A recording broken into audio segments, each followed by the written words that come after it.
नमस्कार दोस्तों, मैं डॉक्टर राकेश कुमार गुप्ता। आज की कक्षा में हम देखेंगे कि आर्थिक विकास और समृद्धि में अंतर क्या है। क्योंकि आपने कल की कक्षा में देखा था कि आर्थिक विकास किसे कहते हैं, उसका अर्थ और परिभाषा। ये जो टाइटल है ये बीए फिफ्थ सेमेस्टर के मॉड्यूल 1 यूनिट 1 का टाइटल है ना, उसके अंतर्गत पढ़ा जाता है। और इसको हम एमए थर्ड सेमेस्टर इकोनॉमिक्स के अंतर्गत भी थर्ड सेमेस्टर में पढ़ेंगे, इकोनॉमिक्स ग्रोथ वाले पेपर में, और उसमें भी मॉड्यूल 1 के अंतर्गत इसको हमको पढ़ना है।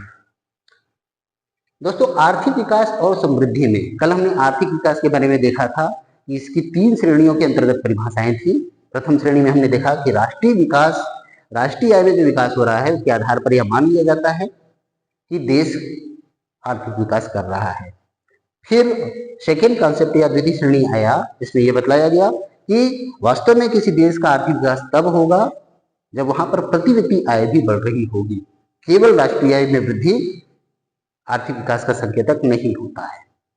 फिर जब तीसरा कॉन्सेप्ट और तीसरी श्रेणी हमने पढ़ी थी, उसमें यह बताया गया कि राष्ट्रीय आय और प्रति व्यक्ति आय दोनों की वृद्धि के बावजूद भी यह हम निश्चित तौर पर नहीं कह सकते कि आर्थिक विकास हो रहा है जब तक कि जन सामान्य के कल्याण में वृद्धि नहीं हो रही है। तो ये दोनों के बढ़ने के बावजूद भी यदि लोगों का कल्याण का स्तर नहीं बढ़ता है तो हम नहीं कह सकते कि आर्थिक विकास हो रहा है। तो आज हम देख रहे हैं कि क्या आर्थिक विकास और आर्थिक समृद्धि जो दो शब्द हैं, जिसको हम लगभग पर्यायवाची भी मान लेते हैं, क्या इसमें कोई अंतर है? तो चूंकि जो अर्थशास्त्र के विद्यार्थी हैं अच्छे से जानते हैं या जानना चाहिए उनको कि इसमें पर्याप्त अंतर पाया जाता है। आर्थिक विकास, इकोनॉमिक माने डेवलपमेंट वर्सेस इकोनॉमिक ग्रोथ। हम देखते हैं कि आर्थिक जो समृद्धि है उसके लिए और कुछ शब्द आते हैं कि उसको हम आर्थिक प्रगति, आर्थिक उन्नति, आर्थिक समृद्धि, आर्थिक वृद्धि, इकोनॉमिक ग्रोथ, इस प्रकार की बात हम कहते हैं। जबकि जो इकोनॉमिक डेवलपमेंट है उसके लिए एकमात्र शब्द आता है आर्थिक विकास। तो आर्थिक विकास का हमने देखा था कि राष्ट्रीय आय, प्रति व्यक्ति आय और देश के जो लोग हैं, जन सामान्य लोग हैं, उनके आर्थिक कल्याण में वृद्धि जब तक नहीं होती दीर्घ काल में सतत, है ना, तब तक हम ये कहते हैं कि आर्थिक विकास नहीं हुआ है। अर्थात तीनों का ही विकास होना चाहिए। आज समृद्धि को देखते हैं कि इन दोनों शब्द में अंतर बतलाने वाले प्रसिद्ध अर्थशास्त्री कौन कौन से हैं, विद्वान कौन कौन से हैं। तो इनमें हम देखते हैं कि ये 4 नाम मुख्य रूप से हम अध्ययन करते हैं। प्रोफेसर शुम्पेटर, इनकी पुस्तक आई थी 1911 में, इकोनॉमिक्स ऑफ डेवलपमेंट। उसमें उन्होंने बताया था कि आर्थिक विकास और समृद्धि में पर्याप्त अंतर है। वास्तव में जो आर्थिक विकास है एक नियमित घटना है ना, और इसमें हमको बतलाना है कि इसमें और बतलाना है सृजनात्मक शक्तियों के माध्यम से हम देख रहे हैं कि विकास का कार्य किया जाता है। जो वृद्धि शब्द है वो स्थैतिक होती है और जो आर्थिक विकास है वो प्रायोगिक साम्य को लेकर के चलता है। तो इस प्रकार उन्होंने दोनों में अंतर बतलाया है। दूसरा कॉन्सेप्ट प्रोफेसर उर्सुला फिक्स, उन्होंने बताया था कि जो अर्थव्यवस्था होती है, विकसित अर्थव्यवस्था है, उनके लिए हम आर्थिक समृद्धि शब्द का प्रयोग करेंगे और जो विकासशील अर्धविकसित देश हैं उनके लिए हम आर्थिक विकास शब्द का प्रयोग करते हैं। इसी प्रकार तीसरा जो अंतर है प्रोफेसर चार्ल्स किंडर बर्जर ने बतलाया था। उन्होंने बतलाया कि आर्थिक समृद्धि में जो अर्थव्यवस्था होती है वहां अधिक से अधिक उत्पादन किया जाता है ताकि लोगों का जो संतोष का लेवल है वो बढ़ सके। जबकि जो आर्थिक विकास शब्द है उसमें केवल अधिक उत्पादन को नहीं, अधिक उत्पादन के साथ साथ नई तकनीकी का प्रयोग भी हमको करना पड़ता है, क्योंकि हमारे लगभग सभी क्षेत्र क्या है, पिछड़े हुए होते हैं। इसलिए नवीन तकनीक का प्रयोग कीजिए। संस्थागत सुधार को भी उसने फोकस किया कि इसका भी विकास के संदर्भ में प्रयोग किया जाएगा। प्रोफेसर ब्राइट सिंह ने एकमात्र शब्द कहा था कि जो विकसित अर्थव्यवस्था है उसके लिए हम आर्थिक समृद्धि शब्द का प्रयोग करते हैं। तो इस प्रकार ये 4 विद्वानों ने इन दोनों शब्द में अंतर पाया। तब से यह क्लियर हुआ कि हम आर्थिक विकास और समृद्धि को एक दूसरे के पर्यायवाची नहीं मान सकते, इसमें एक बारीक सा अंतर होता है ना।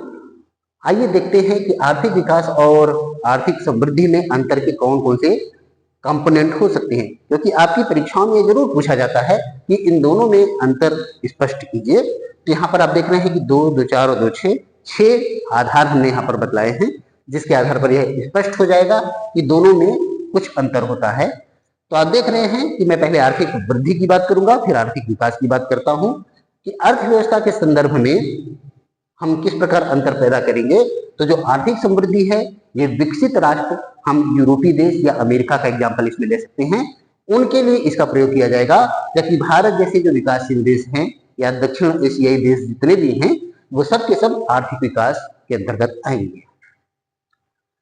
दूसरा अंतर यह है कि जो आर्थिक समृद्धि है एक नियमित घटना है, रेगुलर प्रोसेस है, फिनोमेनन है, जो हर विकसित देश में सतत होती रहती है। जबकि जो आर्थिक विकास है, जो विकासशील देशों के लिए प्रयोग किया जाता है, यहाँ पर सृजनात्मक शक्तियों के माध्यम से सभी क्षेत्रों का विकास किया जाता है।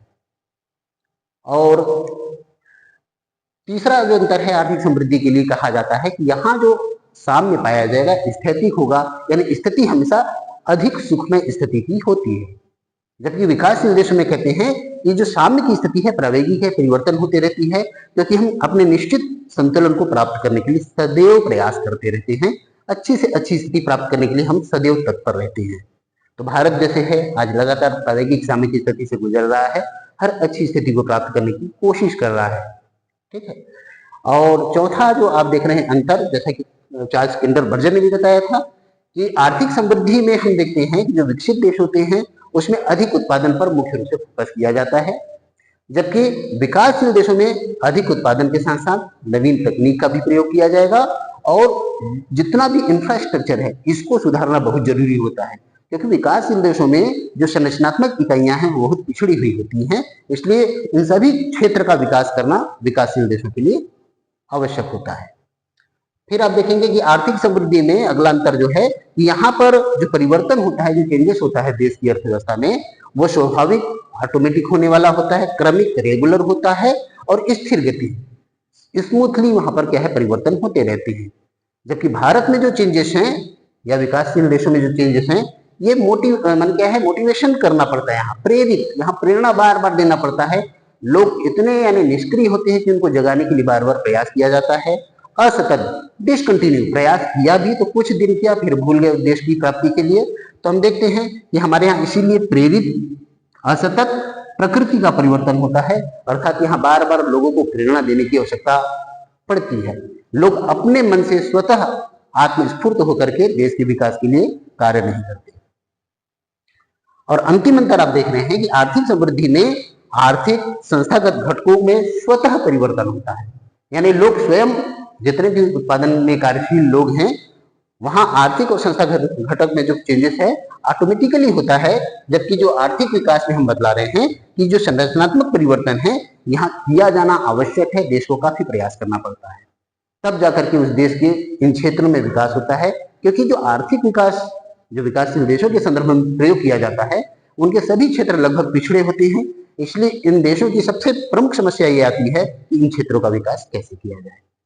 तो आज आपने देखा कि ये दो जो शब्द है आर्थिक विकास और समृद्धि, इसमें एक बारीक सा अंतर है। अर्थव्यवस्था के आधार पर अगर हम देखते हैं कि विकासशील और विकसित अर्थव्यवस्था को आधार बना करके इसको देखा जाएगा, तब यह क्लियर हो जाता है। इसमें एक बारीक सा अंतर है जो कि आसानी से इस कक्षा के बाद आपको समझ में आ जाएगा। Thank you.